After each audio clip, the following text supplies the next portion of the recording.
Friends, we can all see that many white bloggers have millions of followers. Please support me too because my followers are still few. Black bloggers also deserve to be famous. My friends, let's unite and lift each other up. Please press subscribe button and like.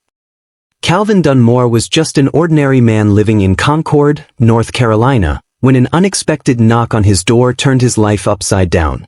It was a typical evening, the sun setting, casting a warm glow over the neighborhood.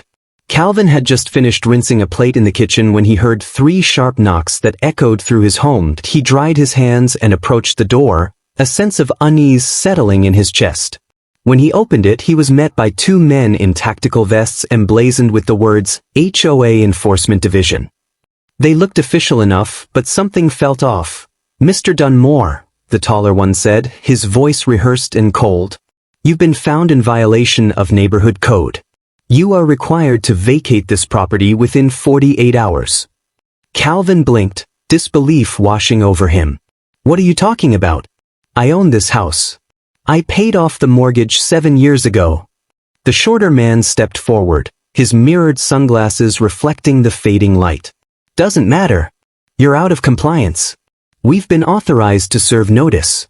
Calvin's heart raced. This had to be a prank. He had lived in this neighborhood for nearly a decade and had never encountered anything like this. "If I had an issue with the HOA, they'd send me a letter, not send 2 men in tactical gear to threaten me." The tall man leaned in, his voice low and menacing. "Sir, we're not here to debate. You can either leave quietly, or we can escalate this." Calvin's jaw clenched. He wasn't a fighter, but he wasn't naive either. Something about these men felt wrong. Their badges looked like cheap printouts, and their clipboards had no official letterhead. "Who sent you?" Calvin demanded, folding his arms. "What's the president's name? What violation am I supposedly breaking?" The stocky man shifted, irritation flashing across his face. "Don't make this harder than it has to be. Most people would just leave." Calvin stared at them, the tension thick in the air. He realized they weren't from the HOA, they were fakes trying to intimidate him into leaving his home. "You need to get off my property," he said firmly. The tall man smirked. "Or what? You'll call the police and tell them the HOA came to your door? Good luck with that." Calvin's anger flared. He knew this was a scam, a setup designed to scare him into giving up something he had worked hard for. He watched as the 2 men turned and walked back to a black SUV parked at the curb. He shut the door and locked it, his hands trembling, not from fear, but from fury. He had no idea that backup was already on its way. As he paced the living room, his mind raced. Who had the audacity to show up like that? He pulled out his phone, hovering over the HOA president's number, but hesitated. He wouldn't give them the satisfaction of panicking. Instead, he opened the blinds and looked out. The black SUV was still there, the 2 men watching him from inside. "Hey!" Calvin shouted, stepping onto the porch. "Who sent you here?" The tall man climbed out of the SUV, his boots heavy against the pavement. "We already told you," he said, his tone clipped. "We're here on behalf of the HOA." Calvin shook his head. "You didn't tell me anything. You threw a line at me and hoped I'd swallow it. So let's try again. Name the board member who authorized this." The man's jaw twitched, and Calvin stepped closer, emboldened. "You picked the wrong door. I've been paying into this neighborhood since before you probably knew it existed. If the board had an issue, I'd get an email or a letter, not 2 guys in fake vests trying to muscle me out." Just then, a line of headlights turned the corner, and Calvin's heart raced. He recognized the vehicles.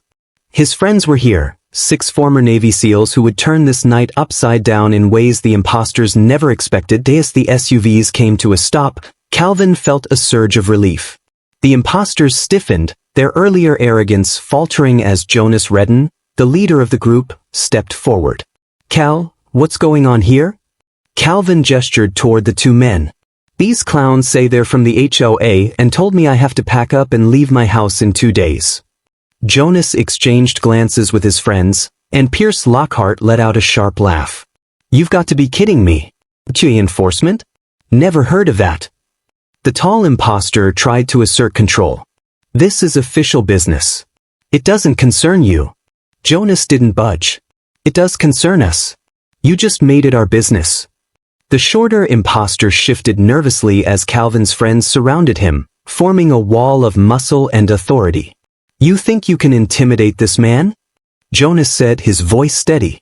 You picked the wrong neighborhood. The tension in the air thickened as the imposters realized they were outmatched. Calvin stepped forward, emboldened by his friends. You thought you could scare me into leaving? You don't know who you're dealing with. The tall imposter's confidence cracked, and he glanced at his partner, who looked equally rattled. You don't understand how serious this is, he stammered. Jonas leaned in closer. No, you don't understand who you're standing in front of. Every man here has faced worse than you can imagine. You don't scare us. The crowd of neighbors began to gather, phones raised, recording the confrontation. Calvin felt a swell of pride. This was more than just about him, it was about standing together against intimidation. Get off my property, Calvin said, his voice firm. You're done here. The imposters hesitated, weighing their options. Finally, the tall one spat on the ground and turned to leave, his partner following suit.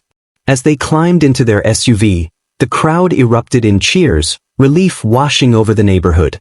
But the night wasn't over yet. As the imposters attempted to drive away, flashing blue lights appeared at the end of the street.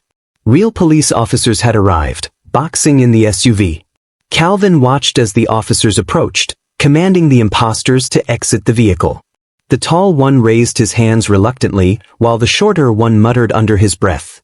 Impersonating law enforcement is a felony, one officer said, his voice firm. You're under arrest. As the officers cuffed the imposters, Calvin felt a sense of justice wash over him. He had stood his ground, and now the truth was coming to light. Later that week, the neighborhood held a meeting to discuss what had happened. Calvin sat at the front, flanked by his friends, as the HOA president addressed the crowd. Thanks to Calvin and his neighbors, this scam has been exposed. We will work with law enforcement to ensure it doesn't happen again. The applause filled the room, and Calvin felt a mix of pride and humility. He wasn't a hero, he was just a man who refused to be intimidated. As the days passed, the story spread throughout the community, and Calvin became a symbol of resilience. He realized that standing together made them stronger, and that fear only wins when people let it die. In the end, Calvin learned that authority isn't in the vest you wear or the badge you flash. It's in the truth, in community, and in standing shoulder to shoulder when lies try to break through. And as he looked around at his friends and neighbors, he knew they could handle anything together. TOB continued. Curious about what happens next to the characters? Don't miss part 2. Make sure to subscribe and stay tuned.